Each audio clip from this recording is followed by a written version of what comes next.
0220. O que é o registro 0220? Ele é um registro de fator de conversão das unidades de medida. Interessante isso porque como é que a gente fazia essa conversão? Eu comprei um produto em caixa, vem uma caixa com 12 e eu controlo o meu estoque em unidade. Unidade de mesmo, uma lata, em lata, pronto. Eu compro uma caixa com 12 latas e eu controlo o meu estoque em lata. Beleza. A gente pegava essa mercadoria, aí emitia uma nota fiscal de reclassificação, né?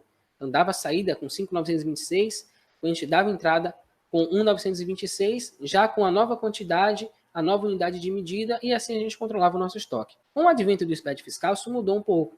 Você não precisa mais emitir uma nota fiscal para fazer a conversão da unidade de medida. Agora você faz essa conversão diretamente no seu SPED fiscal. E esse é um dos pontos críticos, porque muito poucos sistemas estão fazendo isso, né? E muitas vezes não faz isso de maneira adequada. Então, como é que vai funcionar? Lá no registro 670, eu tenho a unidade de medida, mas não é qualquer unidade de medida. E aí, como é que registra da maneira correta produtos que a gente tem uma unidade de medida na compra e uma unidade de medida diferente no controle de estoque? A gente vai usar o registro 0220. Então, lá no 670, o que é que eu vou fazer? Eu vou colocar as informações da nota fiscal como ela veio. Então, se eu controlo o meu produto em lata, por exemplo, eu comprei creme de leite em lata. Ele vem uma caixa com 12 e eu controlo em lata. Eu não vou lançar no 670 12 latas. Eu vou lançar uma caixa. Pô, mas o meu controle de estoque é em lata. Tudo bem. Você vai no 0220 e lá você vai cadastrar o fator de conversão. Como é que funciona isso? Você vai escolher a unidade de medida que veio na nota fiscal do seu fornecedor e você vai colocar lá o fator de conversão.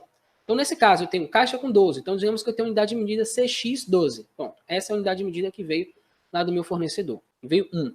Então, eu vou lá no 0220, coloco caixa CX12 e vou colocar lá o fator de conversão, que vai ser 12. Então, ele já entendeu o seguinte, o fisco. Esse produto, quando ele aparecer no 670, eu vou multiplicar o que tiver lá por 12 e vou usar a unidade de medida que está no registro 0200. Então, no 670 eu vou colocar a unidade de medida do fornecedor, no 0200 eu vou colocar a unidade de medida que eu controlo o meu estoque. E no 0220 eu vou informar a conversão. Ó, tudo que tiver lá no 670 com essa unidade de medida, você vai multiplicar, vai dividir por esse fator para achar essa quantidade que está no registro 0200. Então é assim que funciona a conversão de unidades de medida dentro do SPED fiscal. Tá? Não é mais necessário você emitir uma nota fiscal, simplesmente informar o registro 0220.